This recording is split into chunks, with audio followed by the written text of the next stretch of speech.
What if Sanguinius survived the Horus Heresy? The history of Warhammer 40,000 lore is filled with tragedy, but few events cast a longer shadow than the death of Sanguinius. For 10,000 years, the Imperium has grieved for its lost Primarch, his sacrifice on the vengeful spirit, etched into the very soul of humanity. But what if this greatest sadness never happened? What if Sanguinius walked away from Horus' betrayal alive, coming out of the War Master's flagship, not as a fallen hero, but as a living symbol? The effects are huge for the entire Imperium. The very makeup of the galaxy would be completely changed. This isn't just an alternative history. It's a completely different future, one where the constant sadness of a Primarch's ultimate sacrifice was avoided, and the Emperor's great crusade could have ended with its brightest star still shining.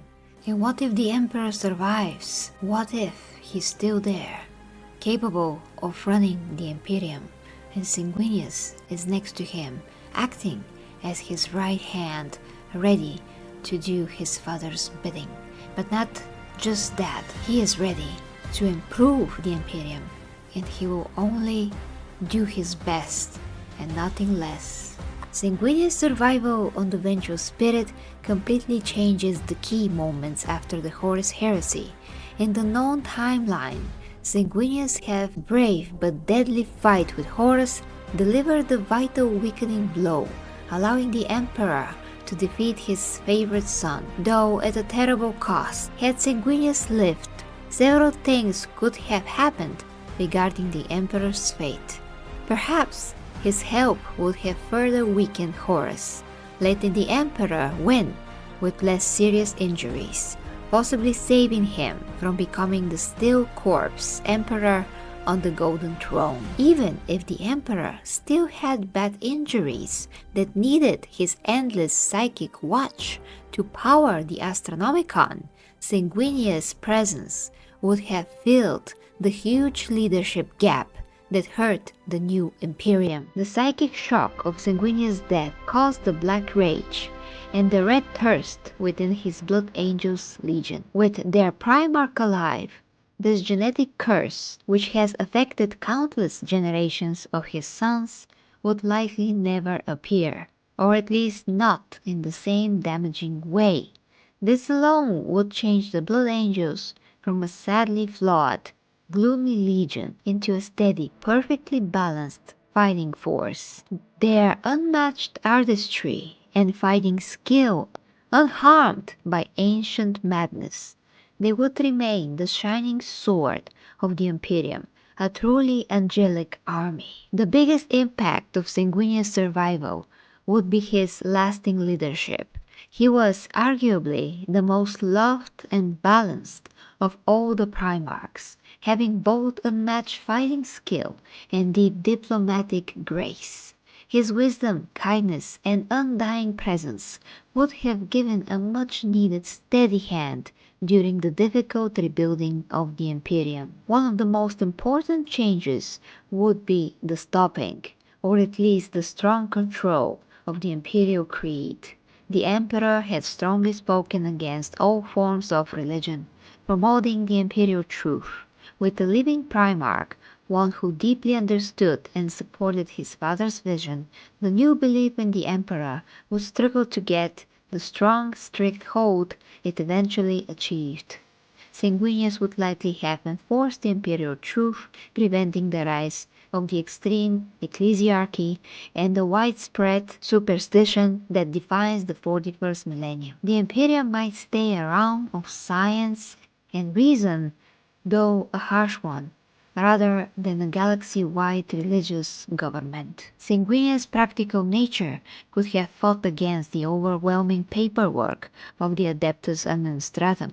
His ability to see the bigger picture and his steady focus on efficiency for the good of humanity might have made the Imperium's operations smoother stopping the slow fall into standstill and self-destructive inefficiency. His diplomatic skill would have been very valuable in fixing the problems between the surviving loyalist legions and managing their change into chapters. The bitter fights and isolation that sometimes troubled the chapter structure might have been made less severe, creating a more united and strong military command.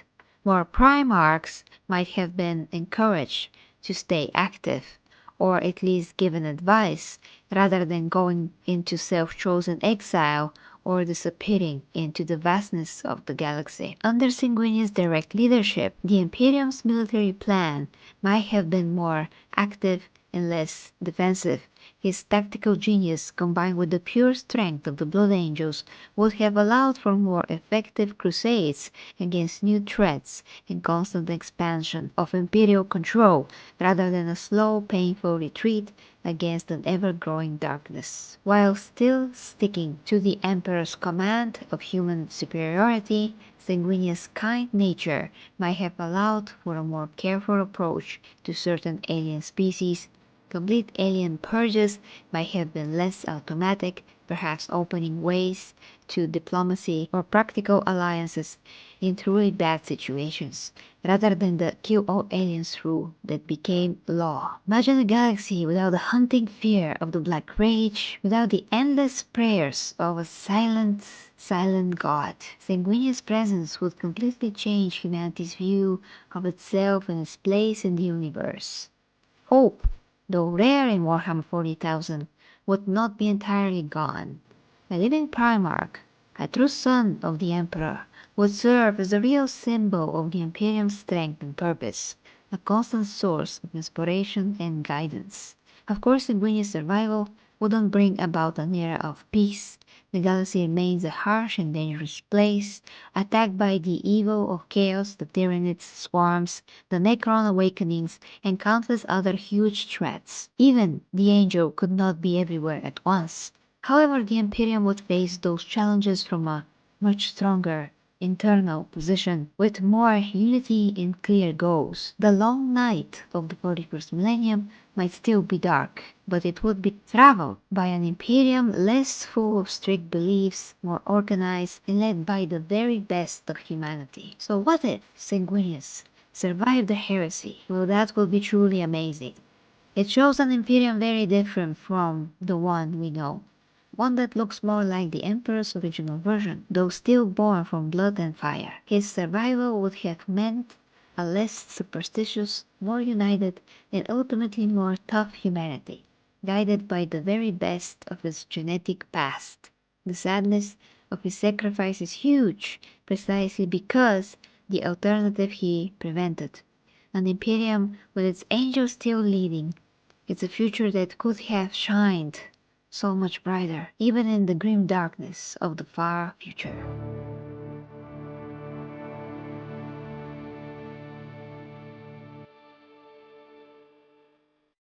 Amazing amazingness. The 40K Empress teaches fitness, health, nutrition, and helps with your intimate relationships at OnlyFans. Yes, I know what you're thinking, but she doesn't use it for Slanesh things. Go there and let her help you with what you truly need. The link is down below in the description dimension. Go on, click the link. I'd know if you didn't. I see you.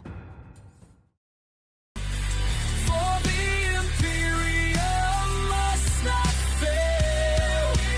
Imperium we prevail. The warriors march with sacred might. Their purpose burning crystal bright. To lift the throne world from its plight and guard humanity's light.